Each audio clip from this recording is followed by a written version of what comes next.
Hello friends, मु सुनील आपण को स्वागत करुछि आमर तथ्य और ज्ञान भित्तिक यूट्यूब चैनल जना अजना और ज्ञान विज्ञान को।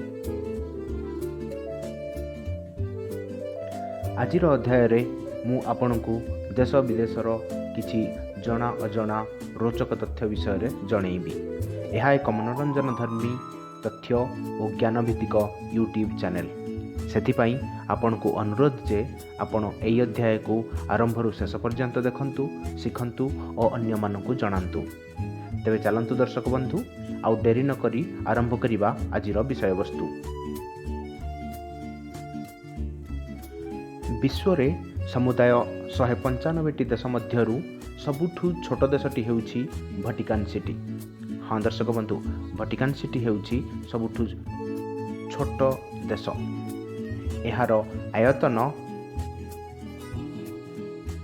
110 एकर अर्थात 0.44 वर्ग किलोमीटर। एहार परिसीमा जानिछंती? एहार परिसीमा हेउछि 2 माइल। एही छोटिया परिसीमा भितरे केवल ख्रिस्टियान पोप्स माने रहंती। एक जनगणना अनुसार एहार जनसंख्या 825। सेथि मध्यरु महिला केते जानती? मात्र 39। हाँ, एठारे बहुत कम महिला बसवास करती। एठारे जन्म नेउथिबा शिशु मानकर नागरिकता एही देश अनुसार होई न थाए। एठारे कार्यरत थिबा समस्त अधिकारी माने एही देशर नागरिक होइथांती।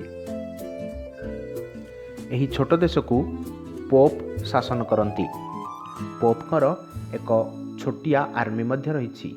एथिरे समुदाय 135 जन स्विस सोल्डर्स अछंती।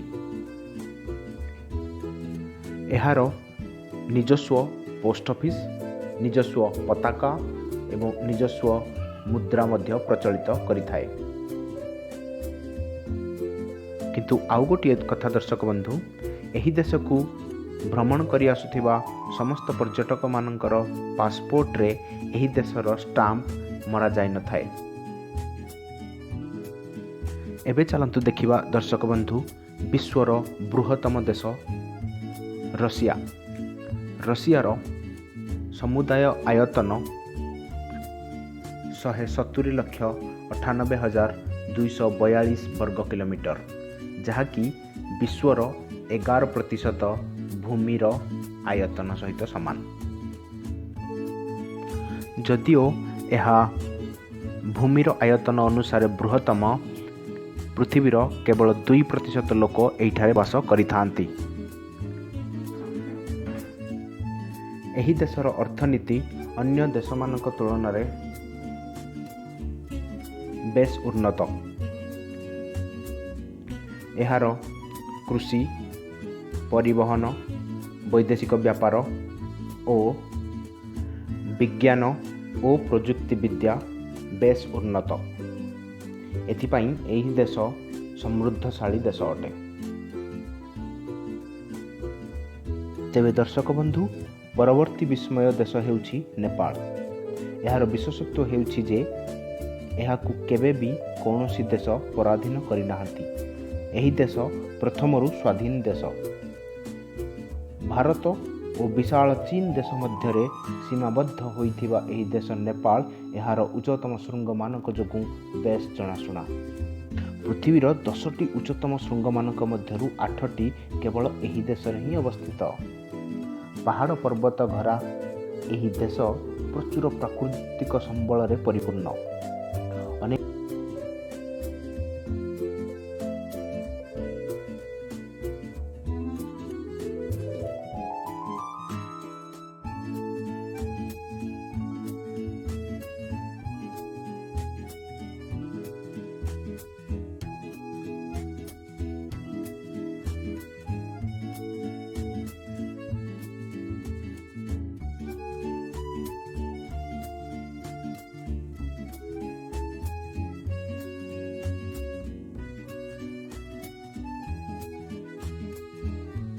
अनेक प्रजातिर पशुपक्षी एवं अन्यान्य वन्य प्राणी देखिबाकू मिलुथिबारु एही देश रे अनेक दर्शनीय स्थान और पर्यटन शिल्प रही।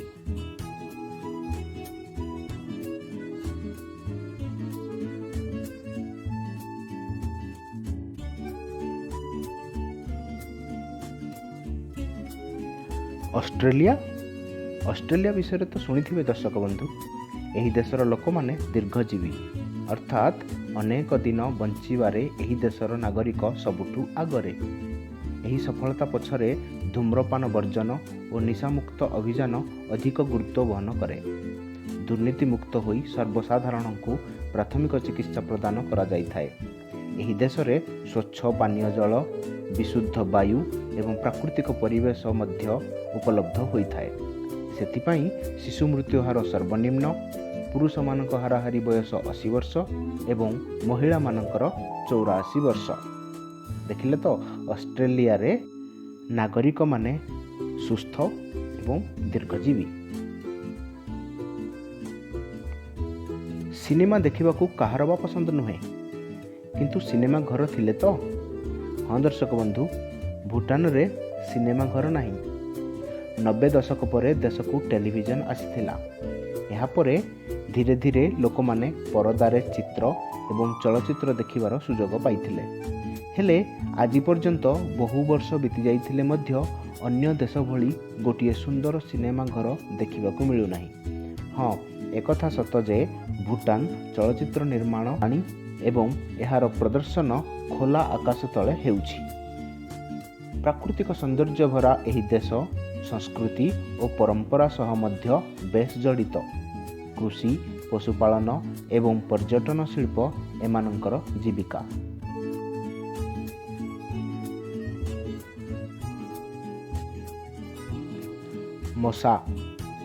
ମଶା ନାଁଟା ଶୁଣିଲେ ମନରେ ବିରକ୍ତି ଭାବ ଆସେ, କାରଣ ମଣିଷକୁ ରୋଗରେ ପକାଉଥିବା ମଶାଙ୍କୁ କିଏ ବା ଭଲ ପାଇବ। ଫ୍ରାନ୍ସ ଦେଶରେ ମଶା ଦେଖାଯାଆନ୍ତି ନାହିଁ। କଥାଟା କିନ୍ତୁ ସମ୍ପୂର୍ଣ୍ଣ ସତ୍ୟ ନୁହେଁ। ଏକଦା ଫ୍ରାନ୍ସକୁ ମଶାବିହୀନ ଦେଶ ବୋଲି କୁହାଯାଉଥିଲା। ଅତ୍ୟଧିକ ଥଣ୍ଡା ପରିବେଶ ଓ ଅନେକଙ୍କ ଘର କାଚ ଘର ହୋଇଥିବାରୁ ମଶାଶୂନ୍ୟ ପ୍ରାୟ ଅନୁଭବ ହୁଏ। ବାସ୍ତବରେ ଅନ୍ୟ ଦେଶ ତୁଳନାରେ ଏଠାରେ ବହୁତ କମ୍ ମଶା ଦେଖାଯାଆନ୍ତି। ପରିଷ୍କାର ପରିଚ୍ଛନ୍ନ ପରିବେଶ, ପ୍ରଦୂଷଣମୁକ୍ତ ସହର, ସ୍ୱଚ୍ଛ ବାୟୁ ଓ ଥଣ୍ଡା ପରିବେଶ ଯୋଗୁଁ ମଶାମାନେ ଅନେକ ମାତ୍ରାରେ କମ୍ ହୋଇଥାନ୍ତି। ତେଣୁ ଫ୍ରାନ୍ସ ସହର ମଶାଶୂନ୍ୟ ବୋଲି କୁହାଯାଏ।